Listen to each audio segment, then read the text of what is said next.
there's two main kind of arch enemies in meditation. It's a wrong way to say it, but two main things that we're going to be dealing with, and we're going to talk about this after the break. But one is dullness, and one is agitation. Agitation's that part of the mind that wants to come up with ideas, that is thinking about what you have to do. Just that kind of, they call it the monkey mind, right? And dullness is just like, dullness is just that very settled. But here's the tricky thing with dullness. Dullness, when it's not sleep, when it's just a subtle level of dullness, feels very spiritual.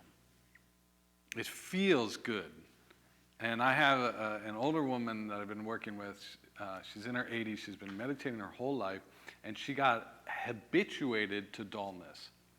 And she came to me, she says, I want to get out of dullness in the next 10 years. Like, that was her goal, And the problem is, what had happened is she had habituated the mind to thinking dullness was, because dullness feels wonderful. It feels great. And it can feel spiritual because the mind's relaxing, you're just dull. I almost wanted to suggest this last night, because a great way of finding dullness is, well, one is eating lasagna. If you want to be like, what does dullness feel like? How can I, have a slice of lasagna? But a better way is forget the lasagna. Sit down someday. For those of you that drink, sit down and just have no alcohol in you, and just notice for a moment, 3 or 4 minutes, the state of the mind. And then have a glass of wine pretty quickly, and then notice dullness come onto the mind. Because alcohol, what it does, the reason it's so pleasurable is it dulls the mind. And that's exactly what we're fighting against in meditation. My teacher tricked me into taking no drinking vows. I didn't have a problem with drinking, but I liked a glass of wine every now and then and just dull the senses, right? It's pleasurable.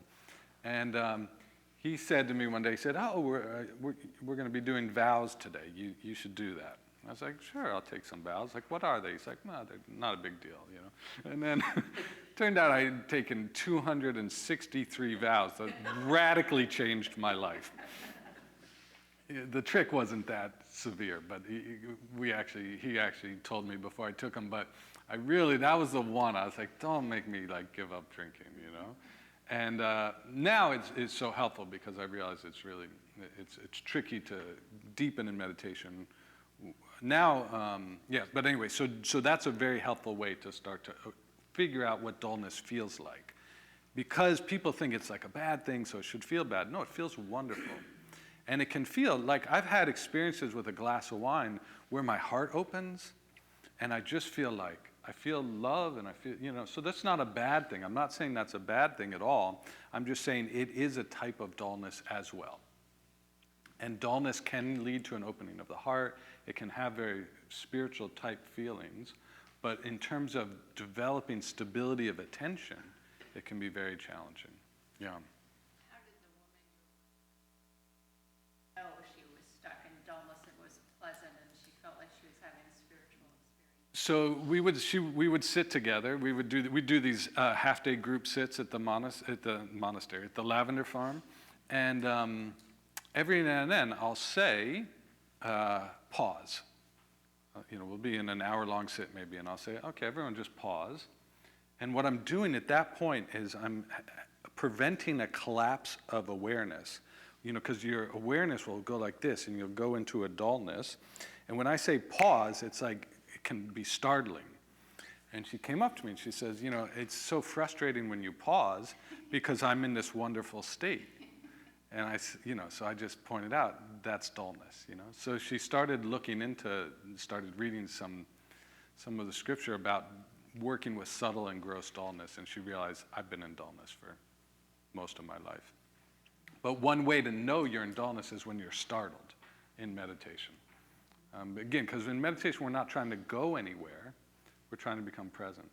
I was sitting with my teacher, and he's passed away now, but we used to do these epic long meditations that were a challenge for me, but they were fine for him. But I remember one time we're about maybe 2 hours and 50 minutes into a meditation. And the room was very still, and he was just a very deep meditator.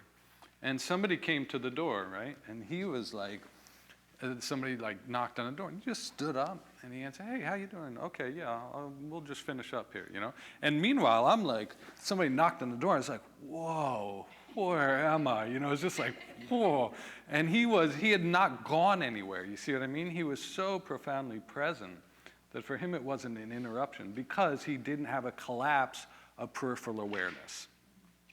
So dullness, what dullness is it's a collapse of awareness into attention. And notice what happens when we go to sleep. When we go to sleep, we move into an area called hypnagogia. And hypnagogia is just a fancy word for when the mind starts to go like, you know, it's like, and you start to have nonsensical thoughts. Have anybody noticed that as you're falling asleep? And what's actually happening is awareness is collapsing in. And then we get to this point and then we fall asleep, right? And then we hear a loud sound and suddenly the awareness opens up again and we're awake. And then it collapses again. I remember one time fell asleep at the wheel on a major interstate. I was 18 hitchhiking across country and I got picked up by this guy and he's like, "We're gonna drive all night." I was like, "Okay." He's like, "We're gonna switch off driving." And I was 18. But I remember that moment of driving and you just have this little thought that's like, "Hey, it's okay to just close your eyes for a second," you know? And that's hypnagogic. That's a collapse of awareness. When things start to make sense that shouldn't make sense, and you're like, "Oh, you know," we were fine because I was going 15 miles an hour. The highway was empty, and I was just like putting along, thinking I was going 60, but I was going 15. And then we drove off the road, and he woke up. He's like, "Oh, is it time to switch driving?" I was like, "Yeah." But he never knew I fell asleep. But that's, you know, so notice just this contraction and expansion. And she was able, once she finally realized that was happening, the only thing she had to do was just become more and more aware of it. And that's the beauty of so many of these practices. You don't have to do anything. You don't have to figure anything out. You don't have to use techniques. It's just awareness, gentle awareness. Oh, that's dullness. And then things correct themselves.